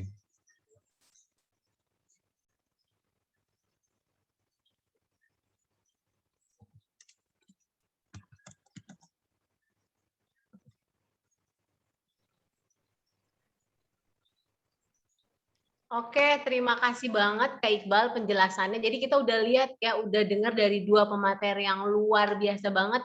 Dari Mbak Ica kita ngelihat gimana partisipasi dan gimana sumbangsihnya Coca-Cola terhadap bumi ini, dan dari Kertabumi kita lihat ide-ide apa sih yang bisa kita kembangin dari sampah yang kita anggap tuh nggak bernilai bisa menjadi sesuatu yang bernilai ekonomis, gitu ya, luar biasa ya. Jadi nggak nyangka bisa seperti masker bekas bisa jadi pot seperti itu atau apapun. Jadi banyak banget ide-ide brilian yang bisa kita wujudkan. Nah, kita akan buka sesi tanya jawab kali ini. Jadi untuk yang ingin bertanya, kalian bisa raise hand. Nanti admin akan unmute, atau kalau tidak bisa pakai kamera, kalian bisa juga melakukan chat. Di chat nanti kita akan baca. Dan untuk 3 penanya terbaik akan mendapatkan giveaway ini tadi, pemanfaatan masker bekas dengan botol plastik. Luar biasa ya, cantik banget. Kita ada 3 ini, kita akan kirimkan untuk 3 penanya terbaik. Oke, kita buka sesi tanya jawabnya. Silahkan untuk yang mau bertanya. Ya. Oke, kita mulai dengan Mbak Sri Purwatiningsih. Silahkan Mbak Sri. Ya, terima kasih Mbak Santi. Assalamualaikum warahmatullahi wabarakatuh. Waalaikumsalam warahmatullahi wabarakatuh. Mau bertanya dengan siapa nih Mbak Sri? Dengan Coca-Cola. Tapi Siap. saya mau terima kasih dulu sama Mbak Santi, Mas Iqbal, karena udah bergabung dengan Kertabumi sejak beberapa bulan lalu ya, dan itu dampaknya adalah kami dikenal oleh para mahasiswa. Jadi sekarang ada sekelompok mahasiswa dan satu lagi dari mahasiswa yang magang sama mau skripsi. Itu gara-gara Mas Iqbal tuh taruh ini Google Map. Terima kasih banyak sekali lagi buat Kertabumi, ini luar biasa. Dan saya bisa lebih share pengelolaan sampah kepada mahasiswa, di mana mereka adalah estafet generasi bangsa ini. Itu terima kasih dulu ke Kertabumi. Terima kasih juga untuk Mbak Sri. Iya, saya di Samarinda, Mbak, Kalimantan Timur. Oh, luar biasa. Salam buat Samarinda. Iya. Saya juga punya bank sampah. Jadi gabung sudah dengan Kertabumi. Kemudian saya ingin bertanya kepada Coca-Cola, narasumber yang pertama tadi lupa, mohon maaf, lupa namanya. Mbak Ica. Oh, Mbak Ica, ya. Begini Mbak, tentu sudah di mana-mana ya botolnya Coca-Cola itu, dan rata-rata memang plastik begitu. Yang kaleng pun juga ada sih yang kemasan kaleng. Dan kami di bank sampah itu ya sudah familiar itu dengan tanda Coca-Cola, tulisan Coca-Cola gitu.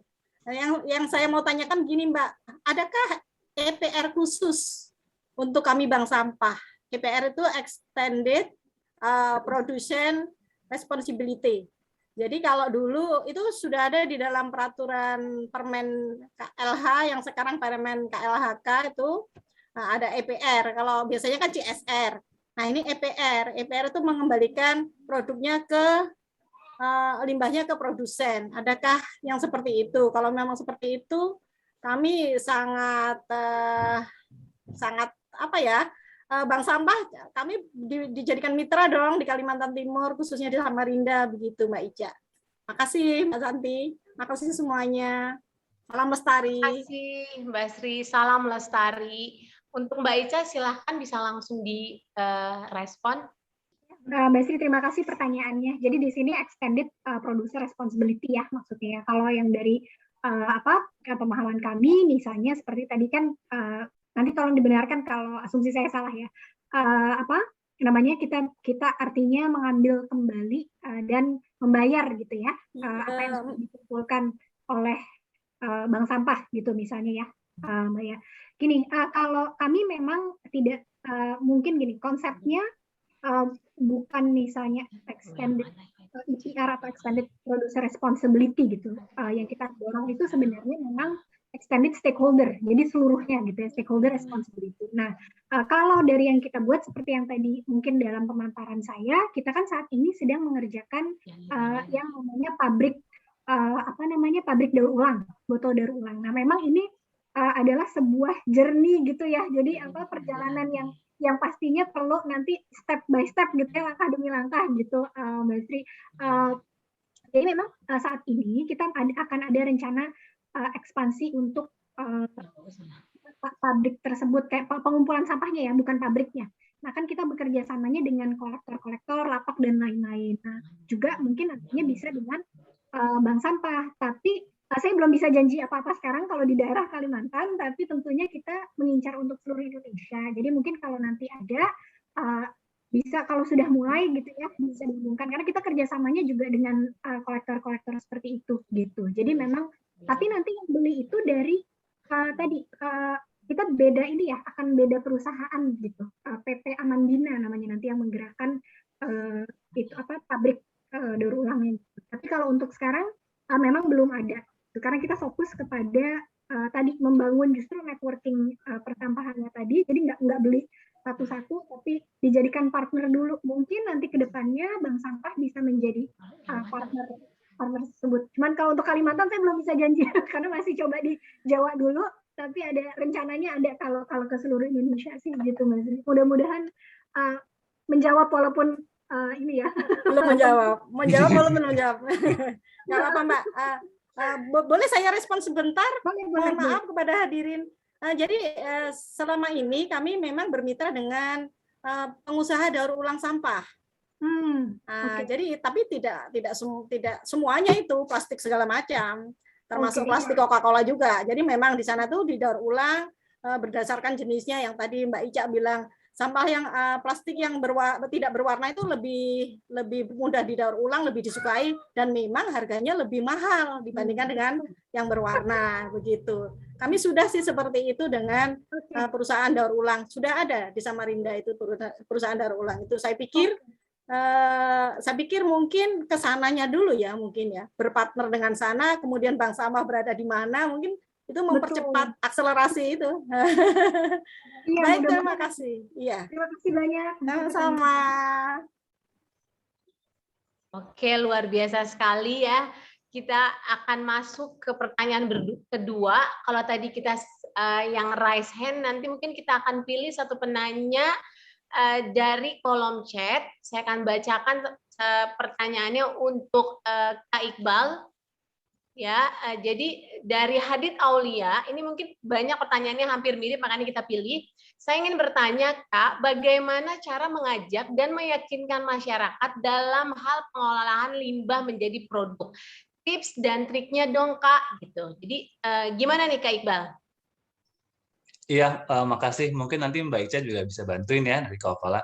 Cuman pada dasarnya teman-teman, kalau kenyataannya udah banyak survei terakhir dari LIPI tentang tingkat kesadaran lingkungan di Indonesia, memang faktanya adalah lebih banyak orang yang tidak peduli dibanding yang peduli. Itu memang sedih, tapi seperti itu faktanya. Cuma menurut saya, kita memang berkewajiban untuk menegur ya, tapi cukup sekali aja. Kalau dari kami sih, dari saya paling nggak suka harus kampanye yang teriak-teriak, mencoba untuk menyadarkan orang. Karena pada dasarnya semua udah tahu, cuman masalah belum mau berbalik aja gaya hidupnya. Dan biasanya itu kemungkinan besar kita tidak akan pernah bisa mengubah kalau mereka memang belum sadar.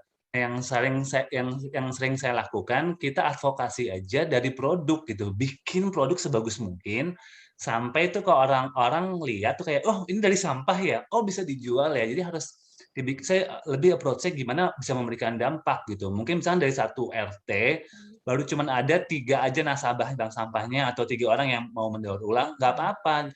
Jangan fokus kepada yang nggak mau, tapi fokus kepada gimana kita bisa empower yang 3 ini yang mau mendaur ulang. Mungkin dengan memastikan produknya bagus, dengan membantu penjualannya, terus mereka dapat income tambahan, mereka jadi makin semangat. Jadi biarkan aksi itu yang berbicara, karena pada dasar kalau kalian harus head to head dengan mereka yang nggak mau peduli, ujungnya suka jadi berantem tuh. Karena kalau kita harus mengubah persepsi masyarakat, itu lama prosesnya, mungkin butuh generasi, mungkin baru anaknya dia yang akan sadar biasanya gitu kan, butuh generasi. Jadi, dan itu bukan tanggung jawab kalian, jadi kalian hanya bertanggung jawab terhadap diri sendiri aja dulu, dan biarkan aksi kalian yang berbicara untuk mengubah pola pandang mereka.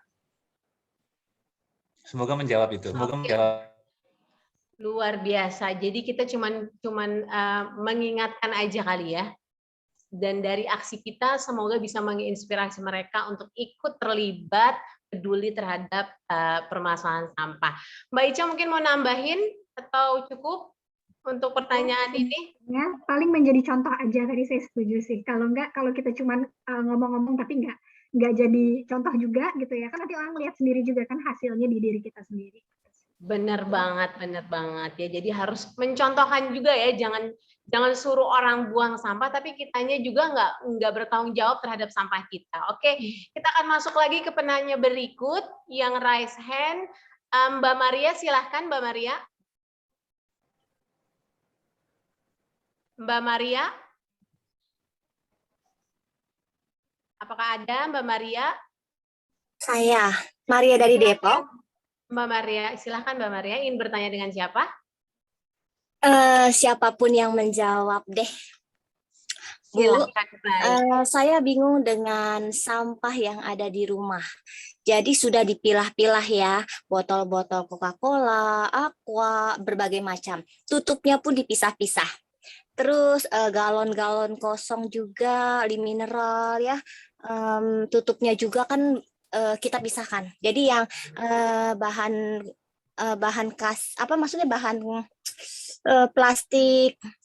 plastik beku, apa maksudnya plastik kasar sama plastik yang kresek kita pisah juga. Kemudian Cara pengolahannya belum, sampai saset-saset, bungkus-bungkus kopi, bungkus lada, itu aku udah pisah-pisah. Jadi memang tidak ada UMKM yang mengelola ya, karena kami kan kelurahannya belum terpanggil, terus ibu rumah tangganya juga belum terlalu aktif kontribusi. Jadi mau nggak mau kita serahkan ke bank sampah. Tetapi saya bingung juga, pengen bikin karya dari saset, apa tiker-tiker atau tutup botol yang kita bikin jadi karpet. Itu indah kalau ngelihat tutorial di internet ya. Terima kasih. Oh ya, satu lagi, kalau kita buat terus pemasarannya kita hanya sendiri, galeri UMKM kita kan ada ya, Tirta Jaya Sukmajaya di Depok. Cuma kalangan di Depok ini masih belum ada minat untuk membeli produk dari sampah daur ulang. Terima kasih. Salam sehat. Terima kasih Mbak Maria, salam sehat. Mungkin bisa Kak Iqbal dulu untuk merespon gimana nih tanggapannya. Silakan. Iya, sebenarnya ini cukup masalah klasik ya. Mungkin juga bahkan jangankan di Depok, di Jakarta juga udah banyak teman-teman yang mau milah sampah tapi kesel ketika diangkutnya bersamaan. Jadi itu cukup plastik. Cuman gini, buat Mbak Maria, buka Google Map, ketik Bank Sampah Kertabumi di Depok, udah ada beberapa. Kirim aja semua sampah yang tadi Mbak Maria udah hebat, udah pilah, kirim di situ semua. Kalau bisa jadi nasabah juga supaya bisa dapat benefit ekonominya. Itu satu. Yang kedua, sekali lagi mendaur ulang sampah layaknya aja seperti membuat produk pada umumnya. Jadi kalau kita nggak ujuk-ujuk bikin gitu ya tanpa tahu marketnya, pasti akan bingung gitu. Cuman yang paling sederhana sih, kalau udah jadi produknya, udah bagus, Mbak bisa kontak kami, Kertabumi, pertama itu ya, untuk kami bisa bantu untuk promosi dan lain-lain. Yang kedua, kalau mau lebih semangat lagi, bisa kontak ke Sudin LH Depok, atau juga bisa ke Sudin UMKM dan Koperasi di Depok, supaya bisa dibantu untuk scale up. Cuman pada dasarnya kalau emang kita membuat produk ujuk-ujuk tanpa tahu marketnya memang sulit. Tapi sekarang mungkin akan sangat dimudahkan dengan sosial media, Mbak Maria ya. Jadi bisa terus sering diposting, mungkin bikin dulu narasinya. Jadi saya pikir kalau memang produk cuman dua doang kalau ngomongin produk daur ulang, satu kualitasnya sama persis seperti produk pada umumnya, kedua harganya bersaing. Saya pikir kalau dua itu kita bisa deliver, cuman masalah waktu aja sampai ada yang mau beli. Tapi sambil nunggu itu, Mbak Maria bisa mulai promosi, ajak juga komunitas lingkungan untuk bantu bisa promosikan produk-produknya. Oke. Mungkin Mbak Maria bisa menambahkan. Mbak Ica. Mbak Ica, maaf, maksudnya Mbak Ica bisa merespon. Jadi keinget-inget terus ya sama Mbak Maria nih ya. Ya sih sebenarnya dari Mas Iqbal, karena kan terkait itu ya tadi produk ya, jadi pasti Mas Iqbal yang kok jadi Mas Iqbal kan yang lebih tahu gitu ya. Kalau kalau dari saya sih ya sama ya, paling juga banyak sebenarnya kalau kita bisa lihat kalau di tempat sampah, tapi mungkin ke Kertabumi lebih ini lagi lebih bagus juga ke bank sampahnya. Cuma sekarang juga sudah banyak aplikasi, kayaknya menjangkau Depok juga ya, aplikasi-aplikasi ngambil sampah gitu. Jadi mungkin bisa cek-cek juga sekalian di situ. Tapi tadi setuju dengan yang sudah diungkapkan. Baik. Gimana? Sudah cukup puas dengan jawabannya, Mbak? Kayaknya udah puas ya, makanya jadi nggak ada lagi responnya. Oke. Oke, 2 jempol nih kayaknya untuk pemateri kita. Oke, kita mungkin cari lagi satu pertanyaan sekarang dari kolom chat. Kita ini banyak banget ya pertanyaannya, luar biasa. Kita pilih lagi mungkin satu dari Mas Wiki. Sudah adakah tempat pengelolaan sampah khusus yang dibuka untuk wisata edukasi pengelolaan sampah, di mana anak-anak bisa ikut berpartisipasi langsung dalam proses pengolahan tersebut? Jadi mungkin penting banget ya, karena kita perlu mengedukasi, dan tempat wisata seperti itu apakah udah ada gitu ya? Mungkin apakah udah ada atau pernah ada atau ada rencana atau gimana? Mungkin Kak Iqbal bisa kasih tanggapan? Iya, sebelum pandemi sebenarnya kami dan Coca-Cola sempat ada event 2 kali offline, jadi mengundang siapapun bisa datang. Namun ya saat ini masih terkendala dengan protokol kesehatan, jadi mungkin belum dapat dilakukan. Mungkin nanti Mbak Ica bisa bantu juga karena banyak banget yang Coca-Cola lakukan buat aktivasi komunitas. Tapi kalau dari Kertabumi, ya kami sebelum pandemi, lagi-lagi ngomongin sebelum pandemi ya, kayak nggak bisa move on.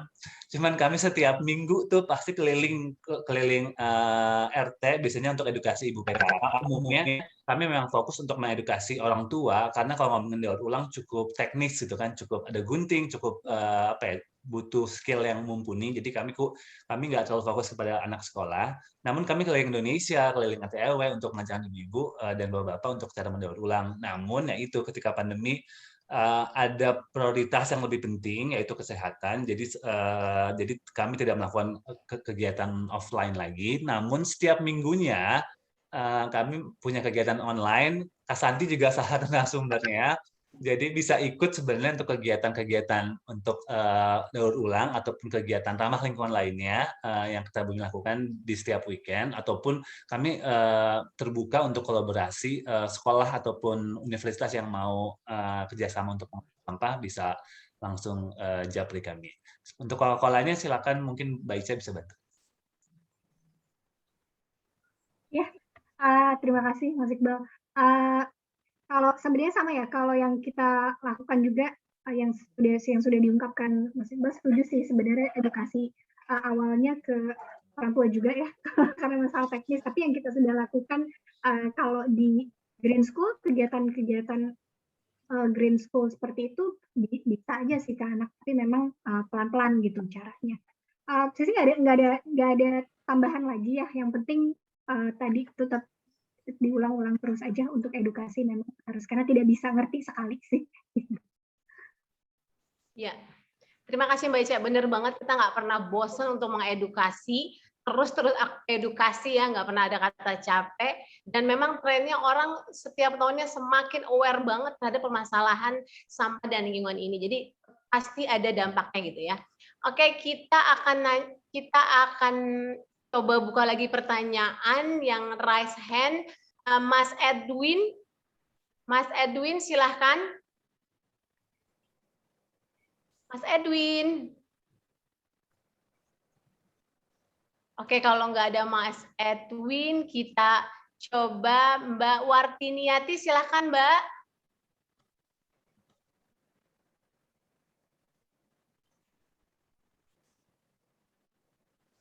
Silahkan Mbak Wartiniwati, mungkin bisa di-unmute ya.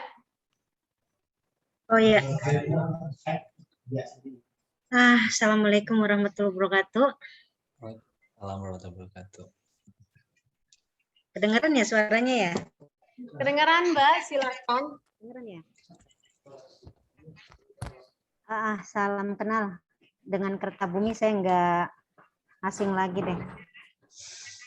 Bahkan dalam proyek Paragon juga Kertabumi masuk juga ya. Cuman ya lagi-lagi ini permasalahan plastik jadi tidak terselesaikan. Sebetulnya kan saya juga banyak tuh. Tadi saya ada ngitukan bank sampah. Terus kemudian saya menggerakkan juga teman-teman yang ada di kampus, ya kan? Kalau seandainya ada yang diciptakan oleh Kertabumi, terus kemudian bisa jadi sesuatu yang saya lihat itu bagi saya unik dan menarik. Ya, unik dan menarik artinya di dalam kampus saya ada yang namanya kewirausahaan. Ya. Sehingga saya bisa menggerakkan itu mahasiswa untuk menciptakan sesuatu itu menjadi satu nilai yang bisa dikembangkan. Jadi pertanyaannya adalah dalam skala pendidikan yang ada di kampus saya ada 6 program studi yang sangat luas sekali. Saya sudah mau coba menggerakkan tuh, baik jelantahnya, baik tutup botolnya, kertasnya, dan yang lain-lain. Cuman yang nggak bisa dijadikan nilai sesuatu adalah plastik, ya kan? Ini gimana nih caranya supaya saya bisa mengembangkan tuh yang ada di kampus saya menjadi nilai ketika mahasiswa menyetorkan tuh kantong plastik dengan kita. Jadi ketika nanti pada akhir dia menyelesaikan studinya itu kan banyak biaya yang memang dia perlukan. Nah, dengan adanya yang diciptakan oleh Kertabumi, ada nih hilirnya itu dijadikan sesuatu sehingga saya pengen, oh ya ini dijadikan. Ada UKM sendiri untuk di kampus. Ini saya tertarik nih, karena saya memang belum bisa tuh. Bisa berbagi sehingga saya bisa menciptakan wirausahawan mahasiswa saya ketika lulus untuk kelola sampah. Baik, kalau untuk organik udah kita itukan deh, organik. Karena organik kan masih ada nilainya, tapi plastik bagi saya menarik. Gitu. Dan saya nggak punya ilmunya, hanya Kertabumi yang bisa punya ilmunya. Itu aja sih saya kira. Terima kasih. Terima kasih Ibu Wartiniati. Mungkin Kak Iqbal bisa langsung meresponnya. Iya Ibu, dengan senang hati sebenarnya karena kami sangat semangat kalau kolaborasi dengan teman-teman mahasiswa karena mereka semangatnya 45 semua dan masih sangat idealisme tinggi sekali. Jadi kami benar-benar mau kolaborasi. Tapi apa produk yang dibikin sebenarnya kami lebih menyerahkannya kepada mahasiswa, kami lebih supportnya ke supporting untuk teknikalnya aja. Misalkan mereka mau bikin, biasanya kalau mahasiswa Bu ya idenya lebih brilian Bu ya, lebih kekinian gitu. Jadi kami bisa bridging dengan memberikan teknologinya seperti apa prosesnya, jadi dapat membuat produk yang seperti mereka mau. Jadi kami mengembangkan banyak metode, tergantung juga mahasiswanya, entah mereka mau lebih ke community empowerment atau mereka mau pakai. Sekarang banyak mahasiswa yang mau lebih ke teknologi approach-nya juga kami ada dengan mengembangkan dari laser CNC dan lain-lain. Jadi cukup banyak ragamnya, bisa disesuaikan nanti dengan proyek mahasiswa. Tapi dengan senang hati kami bisa support universitas ataupun kampus karena itu merupakan stakeholder yang penting juga. Saya pikir juga Coca-Cola juga setuju ya kalau pihak pendidikan juga penting dalam membentuk karakter bangsa yang lebih peduli terhadap lingkungan. Jadi dengan senang hati Bu, mungkin nanti bisa kami kontak untuk bisa mulai mungkin seperti inkubasi kali Bu ya untuk mencetak ada istilahnya ada waste planner lah atau green planner lah atau apapun itu ya. Bisa bikin ke inkubasi. Semoga dalam periode tertentu bisa menelurkan banyak pengusaha-pengusaha hijau lagi yang fokus untuk pengolahan sampah. Tinggal sebenarnya nanti mau dibikin apa dan mau seperti apa prosesnya. Itu cukup panjang Bu prosesnya, bisa ngomongin 2-3 minggu, tapi sangat doable dan kami sangat welcome untuk kerjasama dengan Ibu dan tim. Oke. Ya, bahkan begini ya, bahkan kami dalam setiap tahun tuh selalu ada 2 kali tuh. Baik dari pembinaannya, baik kami dari penelitiannya, karena kami sering melakukan setiap tahun itu 2 kali, tapi pembinaan itu terus-menerus. Jadi apalagi untuk kewirausahaan itu panjang banget tuh ceritanya. Apalagi saya punya bank sampah yang banyak itu produknya itu, aduh kantong plastik ini bagi saya, gitu kan. Jadi nggak pernah henti saya mengedukasi dan tidak pernah lelah saya sebenarnya. Baik sebagai dosen, penggiat praktisi di lapangan juga gitu kan. Cuman bagi saya harus ada hilir yang bisa menciptakan ada sesuatu yang bagi mereka menarik sehingga oke, saya nggak mau mengebuang tapi saya ada hasil loh, saya ajarin kamu. Yang diharapkan mahasiswa diharapkan oleh masyarakat sebenarnya di situ. Sehingga sebenarnya panjang, nanti deh kita kontekan. Saya banyak melakukan satu kegiatan yang misalnya dalam satu kali itu ada sekitar 1 ton sekian. Nanti deh kita bicara ya. Kalau yang Klub Paragon ya pasti sudah tahu tuh, Kertabumi ya. Oke, makasih. Baik, kita kebetulan ini menarik banget topiknya, nggak kerasa waktunya sudah hampir di penghujung waktu. Mbak Ica mungkin mau menambahkan? Agak hanya ingin mengucapkan terima kasih aja ya sebelum kita berpisah. Saya rasa ini banyak sekali pertanyaan-pertanyaan menarik juga di kolom chat. Mungkin nanti saya nggak tahu apa namanya mekanismenya seperti apa, tapi Yang jelas ini banyak banyak dan menarik. Semoga bisa terjawab ya di either di lain kesempatan atau dijawab nanti di chat juga gitu atau ada follow up ya. Itu aja. Mungkin terima kasih sekali lagi atas kesempatan yang diberikan. Semoga pemaparan yang diberikan tadi memberikan sesuatu yang berguna gitu ya bagi kita semua gitu. Semoga nantinya kita semua bisa bertemu lagi dan sehat-sehat semua jelas ya. Dan jangan lupa untuk memilah sampah. Terima kasih.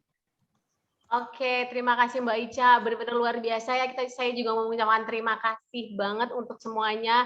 Di sini juga ada ibu-ibu PKK dari Cimanggung, ada Bu Camat, Ibu Dede Herna, terus ibu-ibu PKK dari Pokja 3, ibu-ibu PKK dari Desa Cihanjuang, Ibu Nur, dan 10 PKK desa yang lainnya. Teman-teman Sri Kandi, Sungai Indonesia, Tasikmalaya, Ibu Nia, teman-teman semua penggiat lingkungan gempa, dan teman-teman karyawan CCEP yang ikut join, dan seluruh partisipan yang terus semangat gitu ya. Dan seluruh chat pertanyaan nanti akan kami jawab, dan seluruh materi yang kita berikan hari ini akan kami bagikan melalui via grup WA kita. Nah, mungkin kita tutup aja webinar kita kali ini. Terima kasih kepada seluruh teman-teman yang telah berkenan untuk hadir dalam acara ini, dan saya mewakili penyelenggara mengucapkan mohon maaf yang sebesar-besarnya apabila dalam penyelenggaraan ini ada yang kurang berkenan, dan semoga kita bisa berjumpa lagi di lain kesempatan, dan sehat terus dan terus menginspirasi banyak orang. Oke, untuk pemenangnya giveaway nanti kita akan umumkan di grup WA. Terima kasih semuanya. Terima kasih Ibu-ibu, Bapak-bapak. Ya. Maaf lahir batin. Maaf lahir batin. Terima kasih Terima banyak. kasih ilmunya Mas Iqbal, Mbak Ica. Semoga jadi amal jariah ya. Mohon izin live. Mohon izin Mohon live. izin lagi. Terima kasih. Terima kasih banyak. Sampah kita tidak jadi membingungkan kita dengan modal sedikit dan modal yang ada. Kami akan berjuang. Semangat Bu.